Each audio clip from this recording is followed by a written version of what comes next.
जय हिंद एवरीवन। तो आज हम देखेंगे हमारा जो कि यूनिट नंबर 1 के जितने भी इम्पोर्टेंट क्वेश्चन है दोस्तों, उन सारे क्वेश्चन को हम आज इस यूनिट में जितने भी इम्पोर्टेंट क्वेश्चन आपके AKTU में आ सकते हैं वो सारे कुछ हम यहाँ पे इस एक सिंगल वीडियो में हम इसको कंप्लीट करेंगे। तो ये देखिए, ये सारे क्वेश्चन जो कि हम इसमें कवर करेंगे, हमारा टोटल यहाँ पे हमारा अप्रॉक्स 7 क्वेश्चन है जो कि इम्पॉर्टेंट है हमारे यूनिट नंबर 1 से दोस्तों। तो इन सारी चीज़ों को हम क्या करेंगे, इसको हम कवर करेंगे। तो आइए विदाउट वेस्टिंग एनी टाइम हम स्टार्ट करते हैं अपना। तो हमारा जो पहला क्वेश्चन है कि हमको प्रोटेक्टिव सिस्टम जो एम्प्लॉयड हम करते हैं, जो भी पावर सिस्टम में जो भी हम प्रोटेक्टिव सिस्टम देते हैं उसको हम क्यों देते हैं, उसका क्या यूज़ है, तो उसके बारे में हम देखते हैं। देखिए दोस्तों, प्रोटेक्टिव सिस्टम हम किसी चीज़ को जो हम कोई भी हमारा जो फीडर है, जो भी हमारा बस बार है, जो भी हमारा पायलट वायर है, उसको हम क्यों प्रोटेक्शन देते हैं? क्योंकि वो हमारे शॉर्ट सर्किट होने से बचाता है। जितने भी हमारे आप सुने होंगे, शॉर्ट सर्किट होने से कई सारे हमारी चीज़ें क्या होती हैं, बर्न हो जाती है, जल जाती है। तो उससे होने से वो बचाता है। क्या प्रोटेक्टिव सिस्टम हमारा क्या कि शॉर्ट सर्किट कंडीशन को आने से ये बचाता है।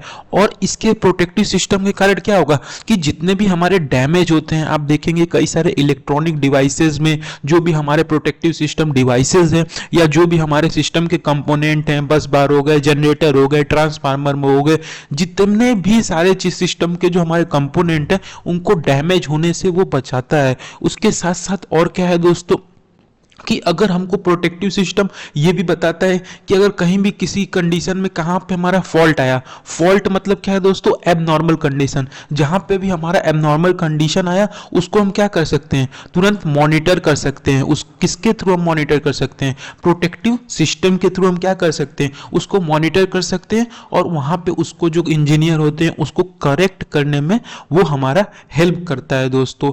तो हमारा एक और इसका एक पॉइंट आप लिख सकते हैं कि हमको क्यों प्रोटेक्टिव सिस्टम हमको इंपॉर्टेंट है, क्यों इसको हमको लगाना चाहिए। इसके वजह से जैसे आप कोई भी, जैसे आपका इक्विपमेंट अगर फेल्योर होता है और कोई भी सपोज दैट आप बस बार लगाए हो, वहां पे आपका सपोज दैट बूसिंग वर्क नहीं कर रहा है, तो उस समय वो सिस्टम क्या बता देगा कि इसका अब हमारा जो ये इक्विपमेंट है, इतना सारा पोर्शन है क्या है, फेल्योर है। और उसके साथ साथ दोस्तों एक चीज और ये बताता है कि हमारा जैसे कोई भी सिस्टम अगर जैसे मान लो यहाँ पे ये हमारा एक बस बार लाइन जा रही है, सपोज दैट यहाँ पे हमारा सिस्टम क्या किया, यहाँ पे हमारा फॉल्ट हमको नजर आया, यहाँ पे हमको फॉल्ट नजर आया, लेकिन अब हमारा प्रोटेक्टिव सिस्टम होने के कारण क्या होगा कि ये फॉल्ट सिस्टम को ही केवल क्या करेगा, इसको ऑपरेट नहीं करेगा। मतलब ये हमारा क्या होगा, रनिंग कंडीशन में नहीं होगा। और बाकी जितने बचे सिस्टम है वो हमारा रनिंग कंडीशन, सपोज दैट यहाँ पे 3 फेज का है तो केवल इसी फेज का हमारा लाइन क्या होगा, फॉल्ट कंडीशन में होगा। बाकी 2 कंडीशन जो भी है वो हमारे कंटिन्यू रन होंगे दोस्तों। तो वही चीज देखिए यहाँ पे भी लिखा है कि शॉर्ट सर्किट से बचाने के लिए दूसरा क्या है, किसी चीज को जैसे हमारे जो सिस्टम के कंपोनेंट है डैमेज होने से वो बचाता है। उसके साथ साथ हम उसको मॉनिटर कर सकते हैं, कहाँ पे हमारा जो फॉल्ट या एबनॉर्मल कंडीशन हमको आया है वहां पे हम क्या कर सकते हैं, उसे हम मॉनिटर कर सकते हैं। फिर उसके साथ साथ क्या था, अगर कोई भी सिस्टम में अगर फेल्योर नजर आता है तो उस सिस्टम को हम पता कर सकते हैं कि कहाँ पे हमारा फेल्योर है। उसके साथ साथ जो हमारा फॉल्टी वाला पोर्शन है उसको हम क्या कर सकते हैं, रिमूव कर सकते हैं या उसको अनइंटरप्ट कर सकते हैं। जो भी हमारे सिस्टम में जो बाकी वाले कंडीशन है वो रनिंग कंडीशन वाले हमारे प्रॉपर वर्क करते रहेंगे दोस्तों। तो ये हमारा क्या है, नीड ऑफ प्रोटेक्टिव सिस्टम। फिर उसके बाद है क्या, व्हाट डू यू, अब देखिए यहाँ पे क्या है, what do you mean by zone of protection and discuss the various zone of protection with the help of single line diagram. हमको सिंगल लाइन डायग्राम के थ्रू हमको क्या करना है, जोन ऑफ प्रोटेक्शन हमको क्या करना है, आइडेंटिफाई करना है दोस्तों।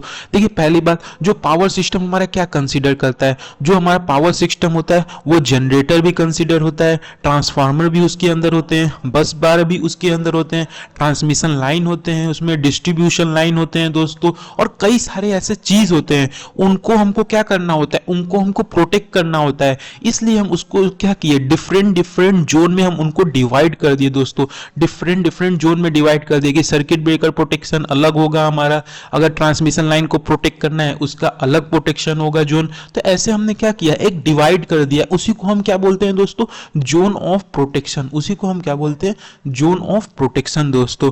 और इसमें हमारा क्या होता है, इसमें हम सिंपली आप यही समझिए कि हम क्या करते हैं, जो हमारे इक्विपमेंट होते हैं उनको हम separate scheme, separate protection scheme हम उनको प्रोवाइड करते हैं। देखिए यहाँ पे लिखा भी है कि separate protection scheme for each piece of equipment, जितने भी हमारे इक्विपमेंट है उनको प्रोटेक्ट करने के लिए हम क्या करते हैं, जोन ऑफ प्रोटेक्शन का यूज करते हैं दोस्तों। वही सारा चीज लिखा है। देखिए power system is divided into number of protection, जो प्रोटेक्शन जोन है हमारा कवर दो, मुश्किल से दो, जो हम हमारा जो कम से कम वो एक या एक से ज्यादा एलिमेंट को कम से कम वो प्रोटेक्ट करता है दोस्तों।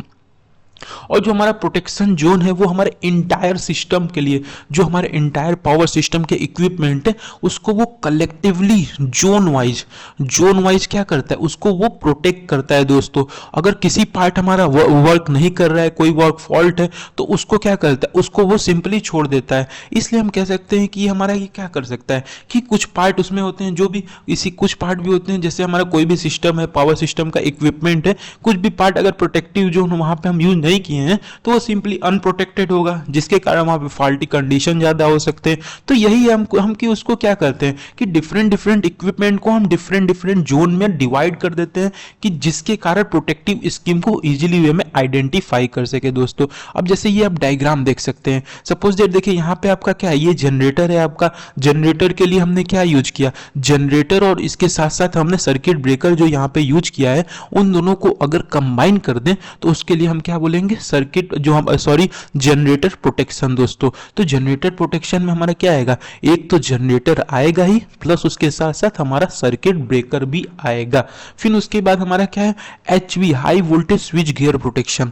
High voltage switch gear protection में दोस्तों हमारे क्या आएंगे, हाई वोल्टेज स्विच गियर में हमारे जितने भी जो जनरेटर के सर्किट ब्रेकर होंगे और जो ट्रांसफार्मर के प्रोटेक्शन के लिए पहले हमने सर्किट ब्रेकर लगाया है वो दोनों आएंगे। तो स्विच गियर प्रोटेक्शन में हमारा क्या आएगा, जो हाई वोल्टेज स्विच गियर है उसमें हमारे सर्किट ब्रेकर एक तो जनरेटर वाले आएंगे, प्लस एक सर्किट ब्रेकर जो हमारे ट्रांसफार्मर को प्रोटेक्शन के लिए यूज हुए वो आएंगे दोस्तों। फिर उसके बाद क्या आता है, हमारा ट्रांसफार्मर को प्रोटेक्ट करने के लिए हम ट्रांसफार्मर प्रोटेक्शन यूज किए हैं।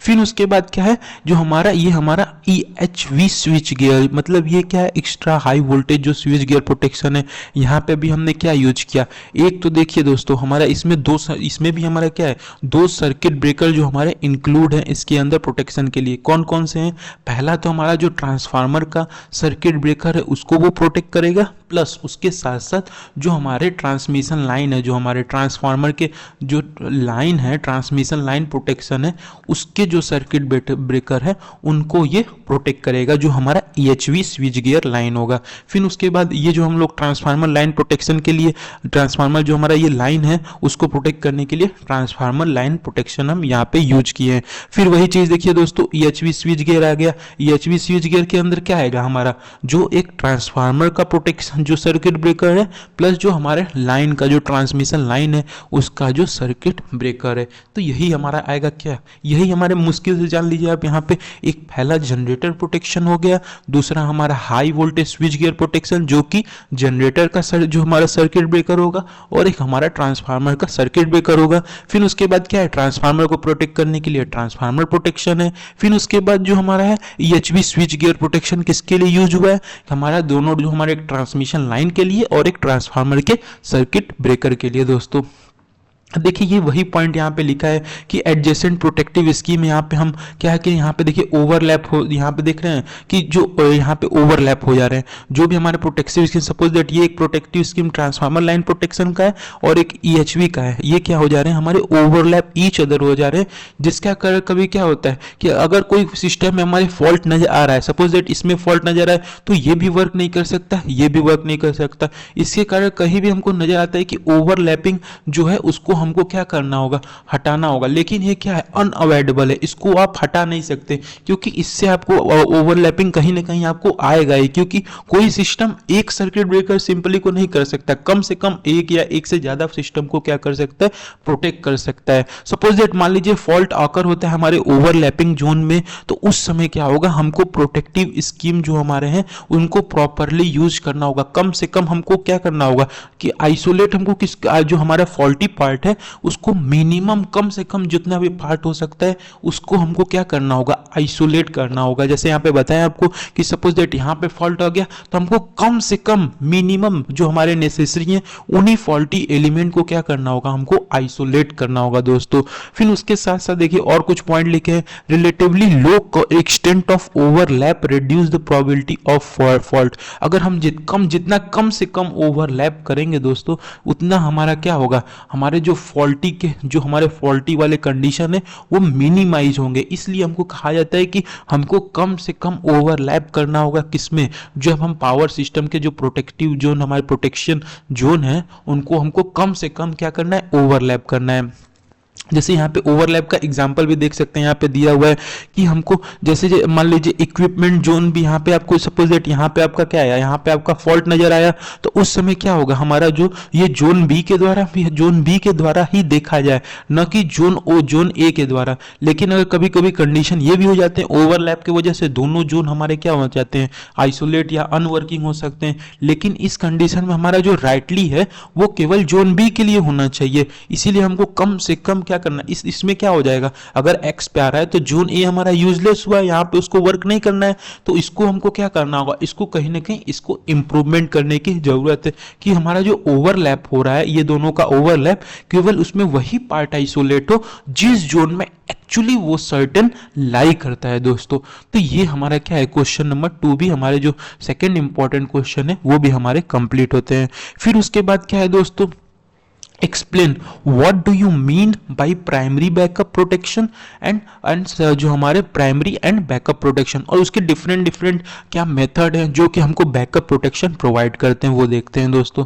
देखिए प्राइमरी प्रोटेक्शन में हमारे क्या आते हैं, जैसे यहाँ पे हमारा प्राइमरी प्रोटेक्शन क्या है, जैसे अभी हमने देखा क्या कि जो हमारे पावर सिस्टम है वो डिफरेंट प्रोटेक्शन के जोन में हमारे क्या है, डिफरेंट जो जोन प्रोटेक्शन जोन है वो डिवाइड है। अगर किसी पार्ट में हमारा फॉल्टी आ जाता है, किसी पार्टिकुलर जोन है उसमें अगर हमको फॉल्टी नजर आता है, इस जोन में सपोज दैट जोन में हमको फॉल्टी नजर आता है तो हमारा क्या होगा, उस जोन को हम क्या करेंगे, उस जोन को हम आइसोलेट कर देंगे वहां से।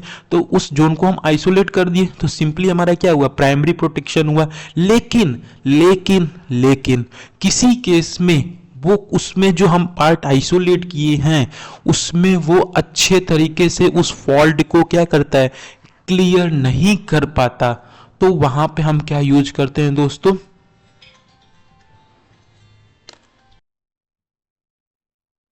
यस दोस्तों। तो हम लोग थे क्या, सॉरी थोड़ा इंटरप्शन, कि हमारा क्या है कि अगर मान लो जो प्राइमरी है, सपोज दैट ये प्राइमरी हमारा है, ये प्राइमरी प्रोटेक्शन क्या करता है कि जिस जोन में हमारा फॉल्टी पार्ट आता है उस पार्ट को हम क्या करते हैं, आइसोलेट कर देते हैं।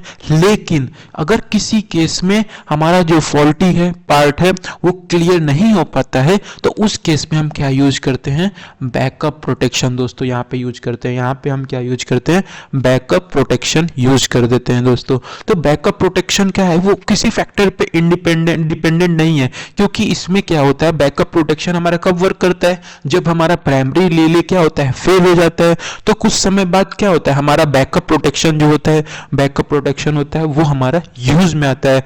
और बैकअप प्रोटेक्शन दोस्तों जो होता है वो सफिशियंट होता है जो भी हमारे फॉल्ट होते हैं उनको क्लेरिफाई करने में दोस्तों।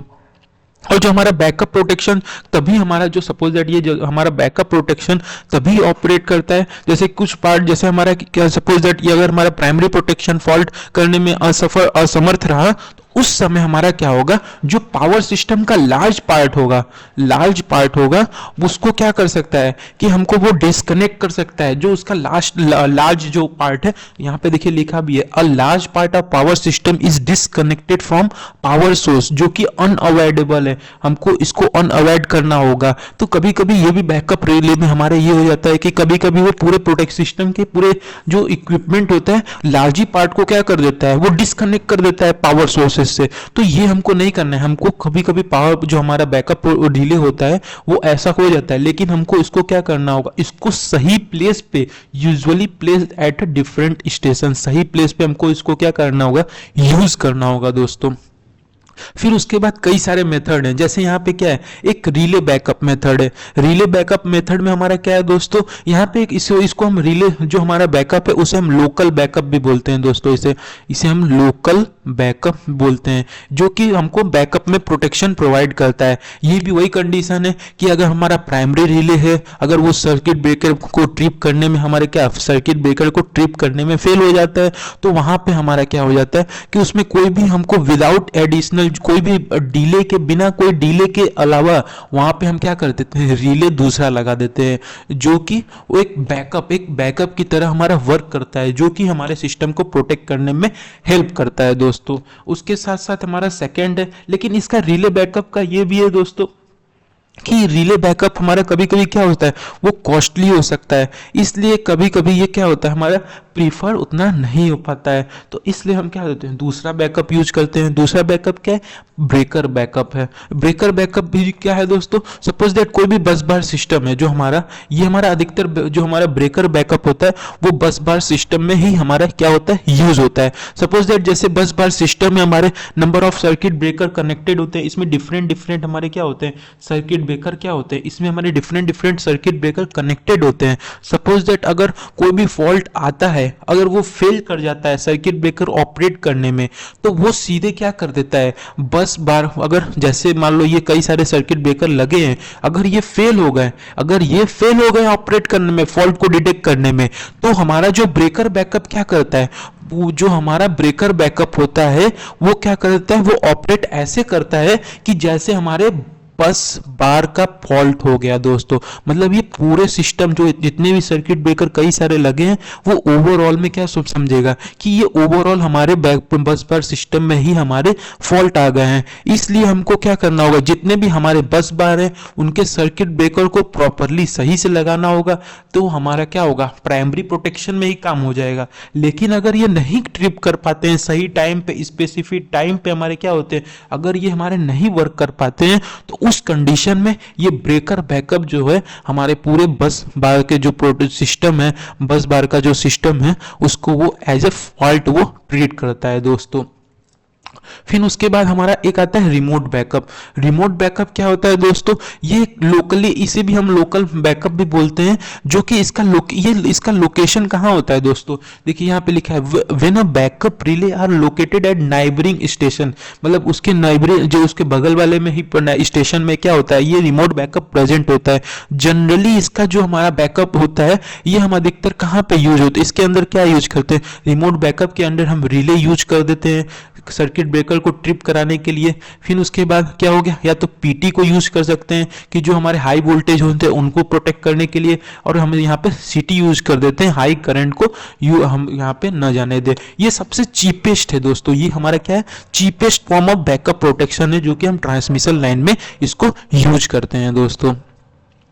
फिर आ जाते हैं हमारे दूसरे क्वेश्चन, क्या है कि इसेंशियल क्वालिटीज ऑफ प्रोटेक्शन हमारे क्या क्या है। तो क्वालिटी ऑफ प्रोटेक्शन में पहला रिलायबिलिटी है।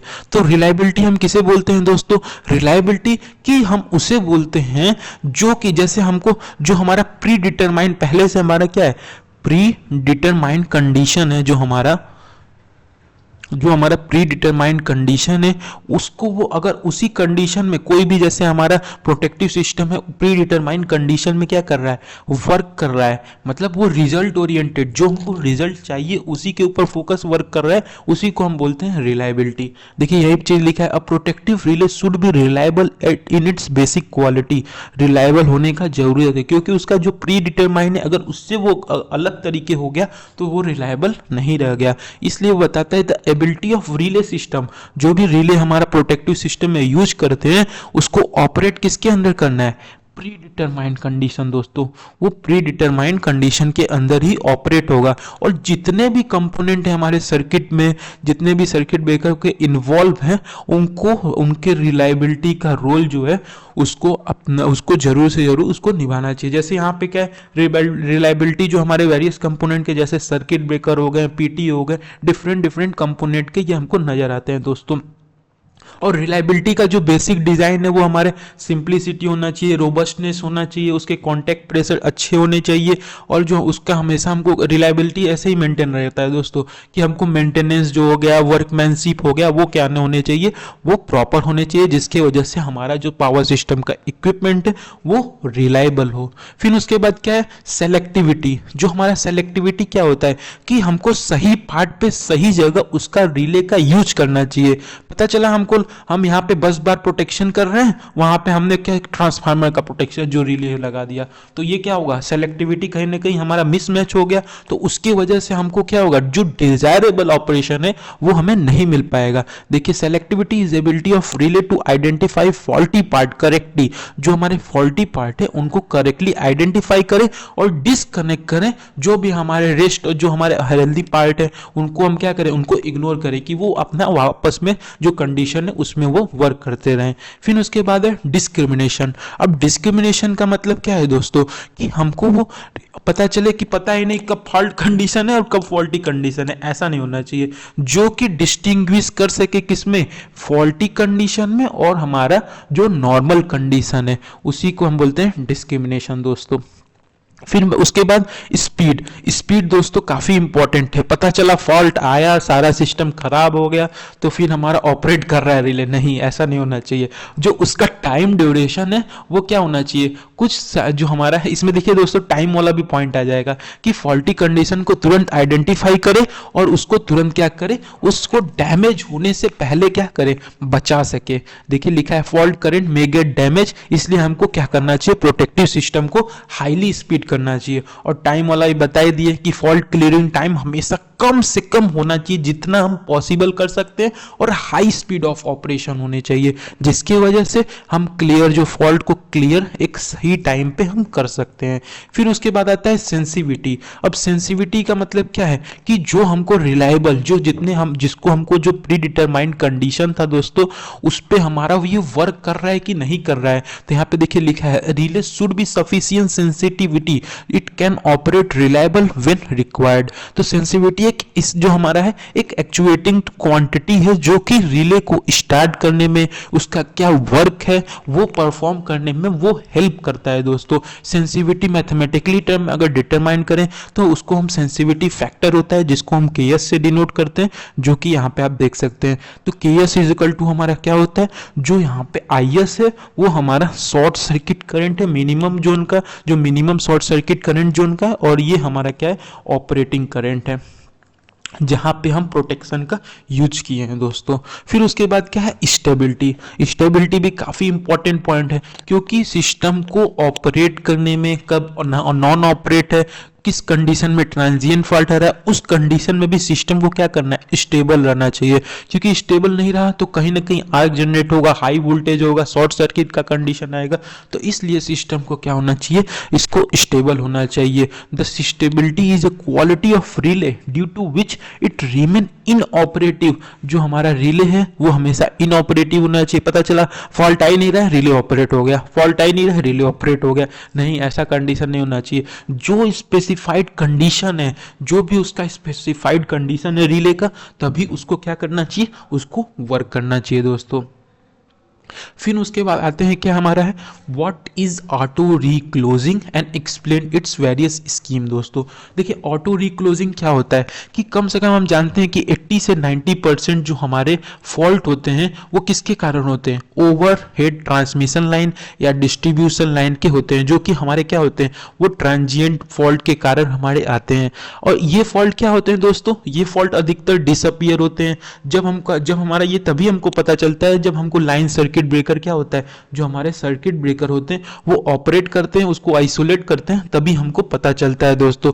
तो इसी को जो हमारे लाइन होते हैं जो डिसकनेक्ट कर देते हैं, जो भी हमारे फॉल्टी पार्ट है, जो आर्क एक्सटिंग्विश करने में हेल्प करते हैं, वहीं पे हम क्या करते हैं, वहीं पे हम क्या यूज करते हैं, इसी लाइन को दोबारा यूज करने के लिए। जैसे अब लाइन तो फॉल्ट आ गया, सर्किट ब्रेकर ऑपरेट हो गया, लेकिन फिर हमारा जैसे अब उसको ऑन करने के लिए, अब फॉल्ट तो चला गया, फिर उसको इनर्जाइज करने के लिए हम यहाँ पे क्या यूज करते हैं, auto reclosing. The line is reenergise again by reclosing circuit breaker to restore normal supply after arc path become sufficiently deionised. तो उसी को ऑटोमेटिक रिक्लोज सर्किट करने के लिए हम क्या यूज करते हैं, ऑटो रिक्लोजिंग। देखिए सिंपल सा मतलब है दोस्तों यही कि कोई भी जैसे हमारा फॉल्ट है, वो फॉल्ट आया और सर्किट ब्रेकर क्या हो किया, वो ऑपरेट किया, तो उसको ऑपरेट तो कर दिया, फॉल्ट कंडीशन डिस्टिंग्विश हो गए, आर्क क्वेंच हो गए, लेकिन अब उसको फिर से हमको प्रॉपर कंडीशन को लाने के लिए वहां पे ऑटोमेटिक हमको कहीं ऐसा परफॉर्मेंस करना होगा कि ऑटोमेटिक हमारा सर्किट ब्रेकर क्या होगा, रिक्लोज हो जाए। उसी को हम क्या बोलते हैं, ऑटो रिक्लोजिंग। अब देखिए इसके टाइप क्या है, ऑटो रिक्लोजिंग के टाइप हमारे क्या, पहले सिंगल शॉट ऑटो रिक्लोजिंग। अब सिंगल शॉट ऑटो रिक्लोजिंग में क्या होता है, हम जानते हैं कि अधिकतर फॉल्ट जो हमारे हैं extra high voltage transmission line में ही होते हैं, तो उनको क्या करता है, जैसे इसमें क्या होता है, कभी कभी जैसे हमारा क्या होता है, कोई भी फिजिकल, जैसे जो भी फिजिकल ऑब्जेक्ट होता है, सपोज ये ट्री, जो हमारे पेड़ होते हैं वो गिर जाते हैं तार पे, या कोई बर्ड के द्वारा कुछ चीजें आते हैं उनको क्या गिर जाता है, तो उसमें जब गिरते हैं, जब कोई भी पेड़ वेड़ जैसे कोई भी ऑब्जेक्ट गिरता है वो हमारे ट्रांसमिशन लाइन पे, तो वो क्या हो जाता है, वेपराइज्ड हो जाता है, इंस्टेंटली वेपराइज हो जाता है। तो उसके लिए हमको क्या है, कोई भी जरूरत नहीं है हमको ईएचवी ट्रांसमिशन लाइन में, उसके लिए हमको क्या है, कोई भी जरूरत नहीं है, केवल एक रिक्लोजन होना चाहिए, क्योंकि वो पेड़ या कुछ भी ऑब्जेक्ट गिरा, तुरंत वेपराइज्ड हो गया, तुरंत हमारा सर्किट ब्रेकर क्या होगा, ऑपरेट करेगा। लेकिन वहां पे हमको क्या है, केवल एक ही सिंगल शॉट चाहिए, क्योंकि वो क्या है, एक फिजिकल कंडीशन है, एक फिजिकल कंडीशन, कोई फिजिकल ऑब्जेक्ट है, वो क्या कर रहा है, फॉल डाउन कर रहा है हमारे ईएचवी ट्रांसमिशन लाइन पे, तो वहां पे हमको क्या है, एक single shot auto reclosing required है दोस्तों। The reclosing should be made quickly as possible as there should not be appreciable drift in phase angle between voltage end to end of open line, कि वो ऐसा हमको single shot तुरंत रिक्लोज करना होगा कि जिसके कारण हमारा जो फेज एंगल है वोल्टेज के दोनों एंड पॉइंट में, उसमें चेंजेस ना आए और हमारा तुरंत सिंगल शॉट जो है, सिंगल शॉट जो हमारे हैं ऑटो रिक्लोजिंग, वो ऑपरेट हो जाए। फिर उसके बाद multi shot auto reclosing. Multi shot auto reclosing क्यों हम प्रोवाइड करते हैं, मल्टी शॉट मतलब क्या है, एक से अधिक बार हम ऑटोमेटिक रिक्लोजर प्रोवाइड कर रहे हैं, उसी को हम क्या बोलते हैं, मल्टी ऑटो रिक्लोजर। अब देखिए, और जैसे हमारा इसमें कई कंडीशन हो सकता है, जैसे रेडियल लाइन पे एक तो इंस्टेंटेनियस रिक्लोजर प्रोवाइड करते हैं, उसके साथ साथ 2-3 बार और हम उसको रिक्लोजर नेसेसरी होता है। जैसे एक बार हमारा जब फॉल्ट आया, तो हमारा जब भी हमारा फॉल्ट आता है तो 80% ही हमारे जो फॉल्ट होते हैं वो क्लियर हो पाते हैं, तो उस समय हम क्या करते हैं, पहला रिक्लोजर देते हैं, क्योंकि पहले रिक्लोजर में हमारे क्या हुए, 80% फॉल्ट तो क्लियर हो गए, तो अब उसके 14 से 45 सेकंड बाद हम क्या करते हैं, दूसरा रिक्लोजर देते हैं, और दूसरा रिक्लोजर में हमारे 10% जो रिमेनिंग फॉल्ट होते हैं वो क्लियर हो जाते हैं। लेकिन अब अभी भी तो कुछ पार्ट हमारे बच जाएंगे फॉल्टी वाले, तो 1 से 2 मिनट के बीच बाद हमको दूसरा उसको रिक्लोजर देते हैं, थर्ड रिक्लोजर देते हैं, जिसमें हमारा 2% जो फॉल्ट होते हैं वो क्या होते हैं, वो हमारे क्लियर हो जाते हैं। फिर उसके बाद एक लास्ट जो हम रिक्लोज करते हैं, जिसे हम लॉकआउट बोलते हैं, ऑटोमेटिक लॉकआउट, कि उसके बाद हमारा क्या होगा, रिक्लोजिंग एक ऑपरेट कर जाएगा। इसलिए हम कह सकते हैं ये क्या है, मल्टी शॉट है। तो पहला हमने क्या किया, 80% पे एक रिक्लोजर दिया, दूसरा हमने 10% पे दिया, कम से कम 14 से 45 सेकंड के बाद दूसरा, फिर उसके बाद 2% जो रिमेनिंग है उस पे हमने 1 से 2 मिनट के बाद तीसरा रिक्लोजर दिया, फिर उसके बाद एक लॉकआउट लगा दिया, जो कि हमारा रिक्लोजर हो जाएगा। अगर सपोज जैसे ये भी होता है, अधिकतर फोर्थ जो रिक्लोजर है उसका रिक्वायर्ड तभी होता है, उसका फोर्थ रिक्लोजर जो हमको कम से कम रिक्वायर्ड होता है, लेकिन फोर्थ रिक्लोजर में हम क्या करते हैं, हैंड प्रोवाइड, जैसे यहाँ पे लिखा है can be made by hand, क्योंकि वो बार बार हो रहा है, तो कहीं ना कहीं सिस्टम को हमको देखने के लिए क्लियर इंडिकेशन जो है, अगर सपोज चौथी बार अगर रिक्लोज मान रहा है तो कहीं ना कहीं वो परमानेंट फॉल्ट होगा, तभी वो फॉल्ट को क्लियर नहीं कर पा रहा है। तो इससे हमको ये भी आइडेंटिफाई होता है कि कब हमारा परमानेंट फॉल्ट आता है, कब हमारा टेम्परेरी फॉल्ट आता है दोस्तों। तो मल्टी शॉट काफ़ी इंपॉर्टेंट है।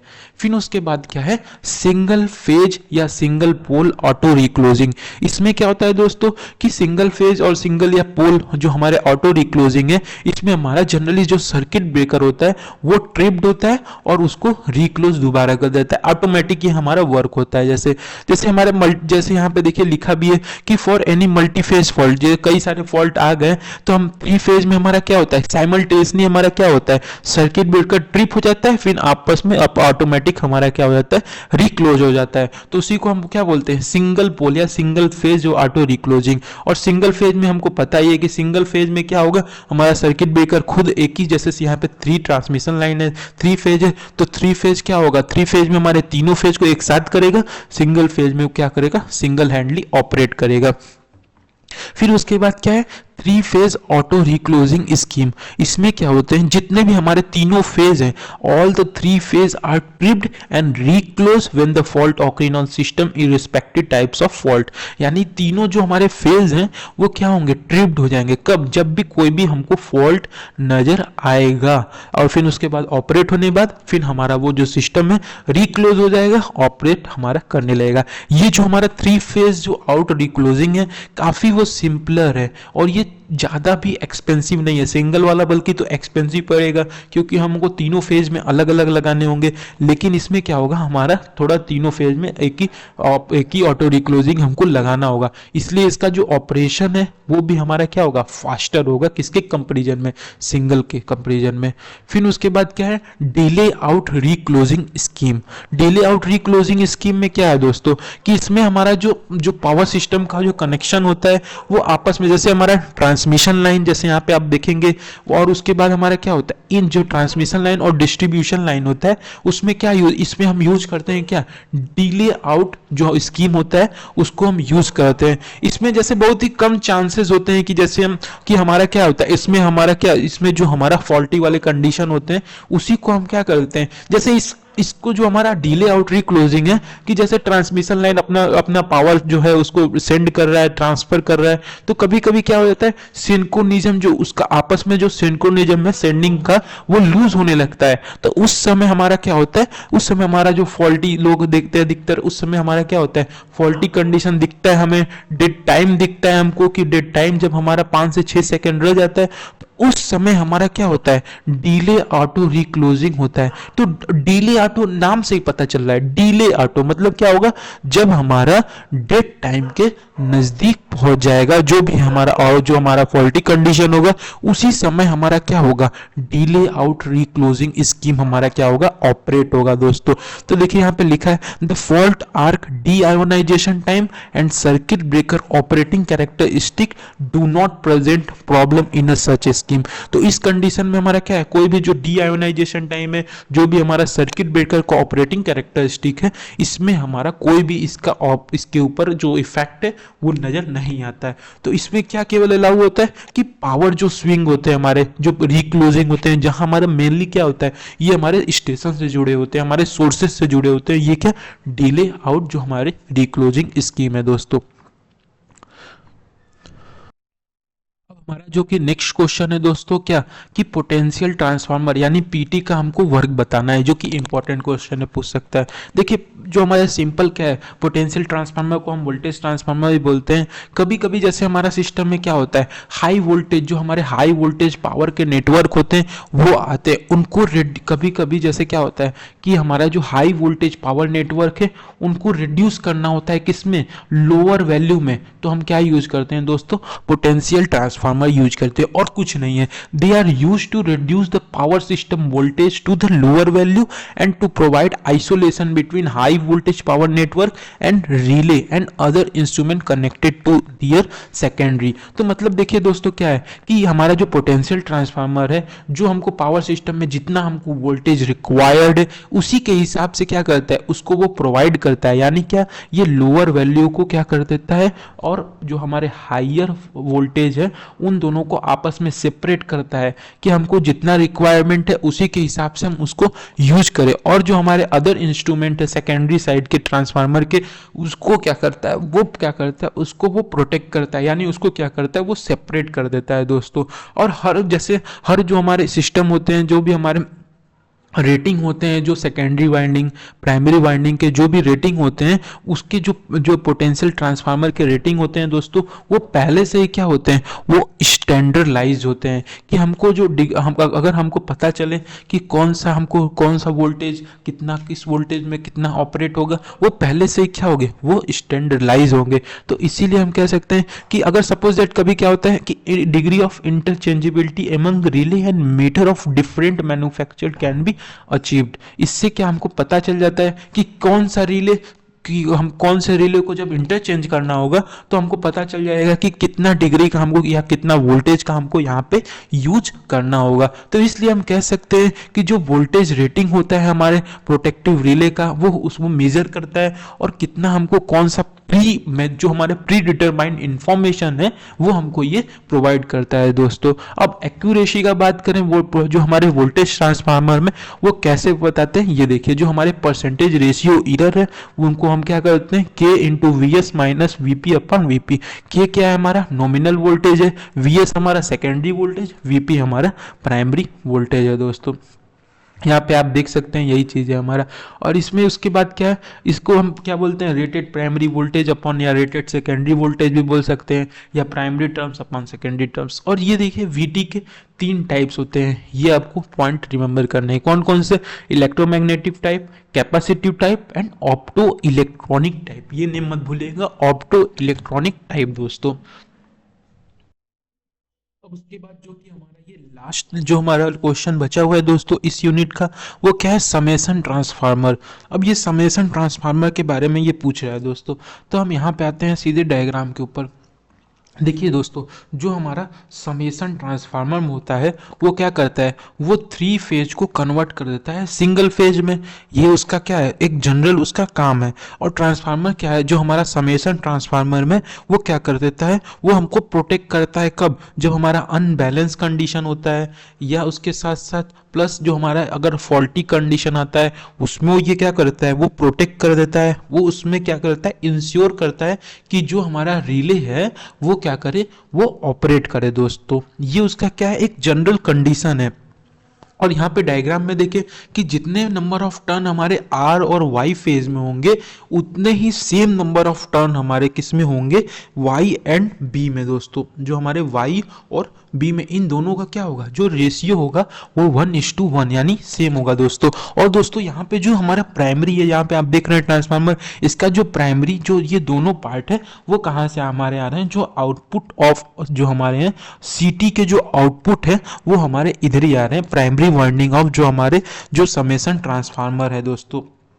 जो आउटपुट टर्मिनल है हमारे सीटी के, वो हमारे किससे जुड़े हैं, जो समेसन ट्रांसफार्मर के प्राइमरी, जो हमारे प्राइमरी है वो हमारा देख सकते हैं। और ये हमारा देख सकते हैं कि जो 3 फेज इनपुट करंट का जो फेज है वो आपको नजर आ रहा है। और उसके साथ साथ जो समेसन आउटपुट है, यहाँ पे जो समेसन आउटपुट है, जो हमने तीनों फेज जो 3 फेज इनपुट करंट दिए थे उनका आउटपुट देख रहे हैं यहाँ पे n है, n+1 और n+2। यहाँ पे हम देखेंगे n+1 n+2 क्या है दोस्तों।